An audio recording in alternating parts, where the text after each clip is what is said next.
Hello everybody, this is Deidre with Papercrafts and Planners, and I thought I'd show you some really pretty techniques you can do by stamping on printed paper, especially if it's really a distressed looking printed paper, and either watercoloring or just stamping with the ink. Both look cute. We're going to do the watercoloring today because I just think it's a pretty technique and it's fun to do.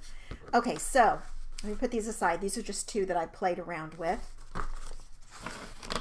We're going to use this stamp set today. I just love this. It's called the Bloom Burst stamp set. This is a fun stamper's journey. We are going to need a block because we're going to use our liquid colors to paint with. And these again are fun stamper's journey, and I'll link to those below. I purchased this paper pack at Michael's when they had, I think these were their hot buy whatever, and they were $5. And it's really pretty. It has some really pretty things in it. I pulled out three that I thought would work really well with this. You could see this nice distressed look here to be used. And also don't throw it away. You might want to use this on something.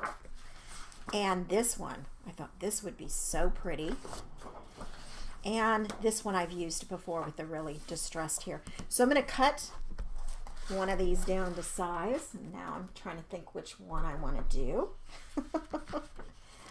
I know this one's pretty, but it just seems to me like this would be pretty too. It's a little dark, but I think we'll give it a try. Okay, so I'm going to cut this down. Typically cards are 4 1/4 by 5 1/2, the front of them. So I want to cut this down to, let's do 4 1/8. No, let's do 4. Let's do 4. Let's come in 1/4 inch because I might want to put some kind of a solid colored mat. And I'm not going to cut all the way down because I don't want to cut into that rose. And I know I only need to go to like 5 3/8. So let's do that. Okay. And then we're going to come back and put it in this way and look at the measurements at the top this time. And 5 3/8 is right there.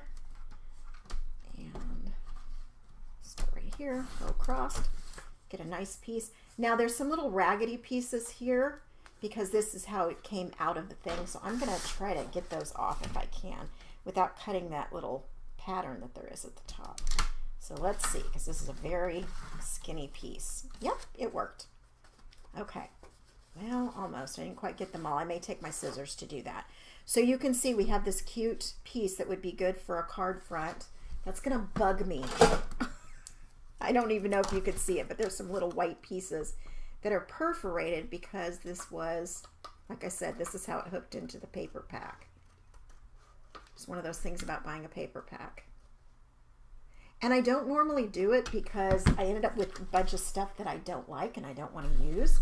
However, this was so inexpensive. I thought I'll just share it with somebody. If the ones I don't use, maybe I can find somebody who will want them. Okay, so we're going to put this in here and put our little magnets down. This is the Hampton Arts one that was out on the market for a very short amount of time because the Misty people sued them and they had to take it off the market. So anyway, let's see how we're going to do this. The whole thing is not going to fit. I already know that. Let's do this up at the top because I want to be able to have it hang off the bottom. Oh, well, great. There we go. Couldn't get a hold of that magnet.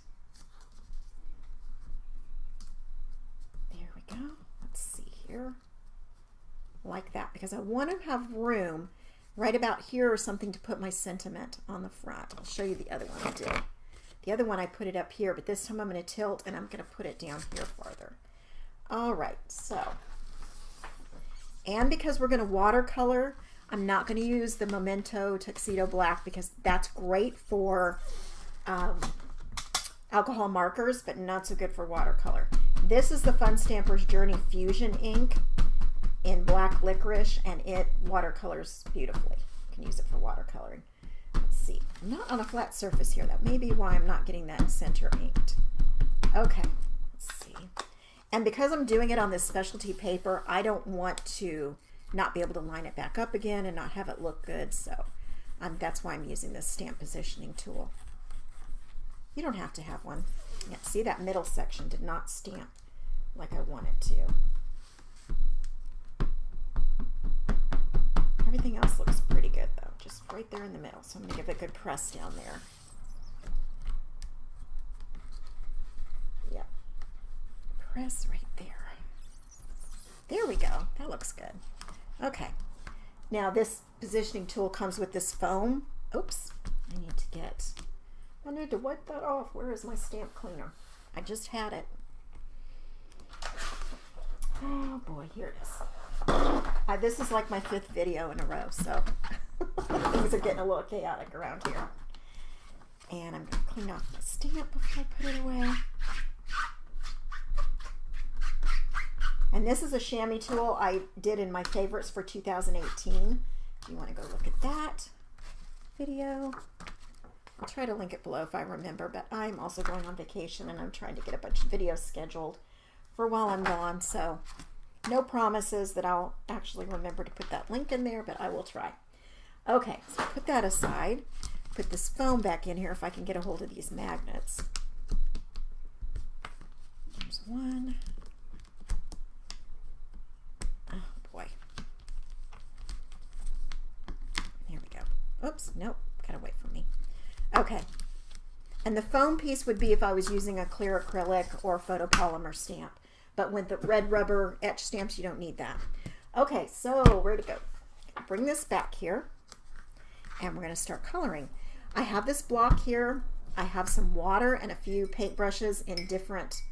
One is very tiny, and one is more of a flat. Not expensive paintbrushes either. I don't know where they came from, but they're not expensive. And then I have my paper towel, of course. All right, so I think I'm going to do, I don't know, blue or purple. I really like the way this purple turned out, but I don't want to do the same thing again. So I think I'm going to do this in lovely blue. Yeah, that sounds good. So I'm going to get a little bit of it on here, just a couple drops. And then I'm going to take my paintbrush and add some like that. Oh, you know what I forgot that I did in the other one? I put some shimmer to it, and this is sparkle silk. It's a clear sparkle that you can like flick on your pages, but you also can just tap a bit into the color and mix it up, and then you'll have some shimmer in your color. So we're going to do that, and then we're just going to start in the middle, no special way. And this is going to look very sort of distressed and not bright at all because of the paper that I chose, this dark paper for the background. And don't worry if you get it, you know, outside the line. I think that's kind of a cool look too. I wouldn't worry so much. And I'm just sloppily painting this on here. Really not a big deal how you do it. I think that makes the look better. And as this, you'll see the paper is warping a little bit because of the water. So as you let this dry, you might want to set something on top of it, either before or after it's all the way dry, so that you can get a nice flat piece again. Or if you're going to put your adhesive all over the whole thing, you know, it probably won't matter that much, especially if you're using like a double-sided tape. It won't be that big a deal. I may do another color in here too, because this is just looking kind of flat on here.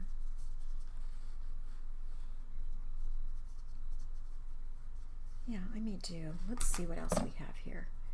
Oh, that's Cool Pool. I have Catalina Splash. Let me take a little bit of Catalina Splash and not add a lot more water because, you know, we've got this pretty soaked.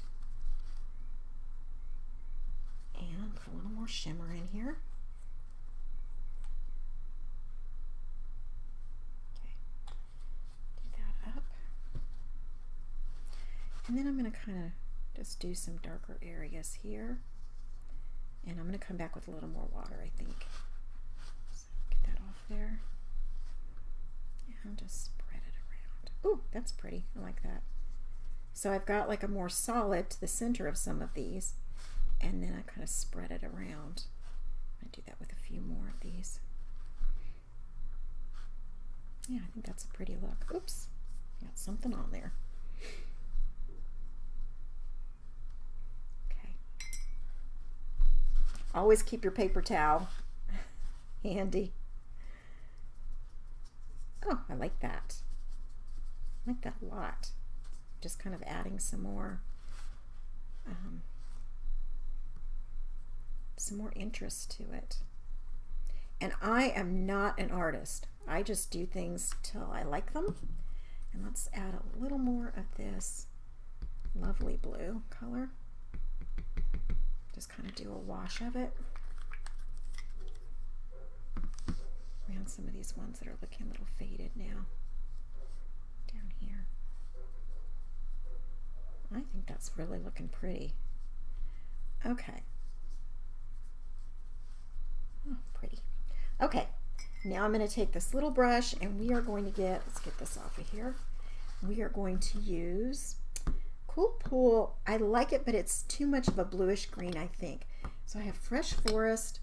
I have Limeade Splash. I'm going to use Limeade Splash. I think it's more of a subdued color. And again, a little drop. And some of my shimmer.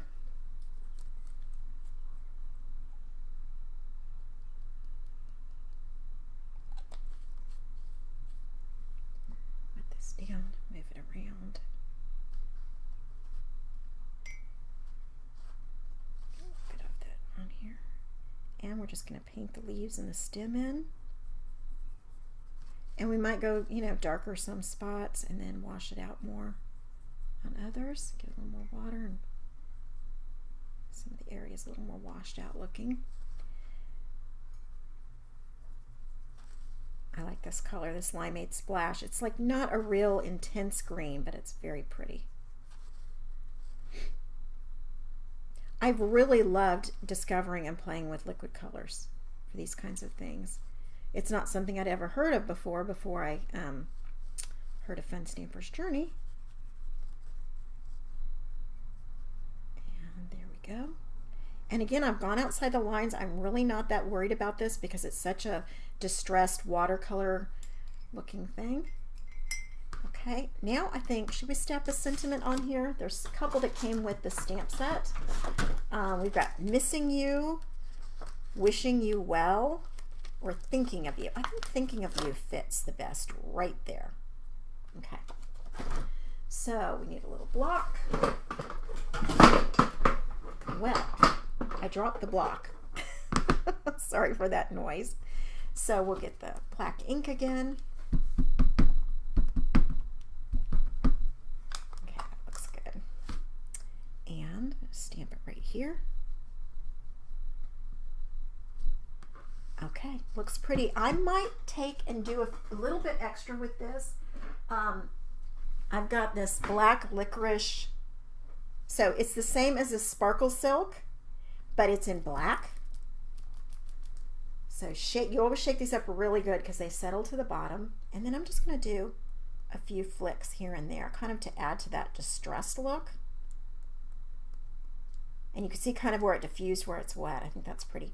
So I would let this dry for a little bit till it's dry to the touch, but maybe not completely dry, and then put something on it to flatten it out. Also, since we've got this area up here to even it out, I might put a few crystals or little jewels or something before I attach it to the card. And also what I would probably do is take this blue color, so maybe the Catalina Splash, I have paper in this color, and do just a little border of that before I stick it on the card front. I think that would be really pretty. But you see, it just took me a few minutes. I've been doing the videos like 14 minutes long, but that was me kind of explaining. If I was doing this without that, it might take me about 10 minutes to get this done. I hope you enjoyed this technique, and thank you so much for watching, everybody. Happy crafting.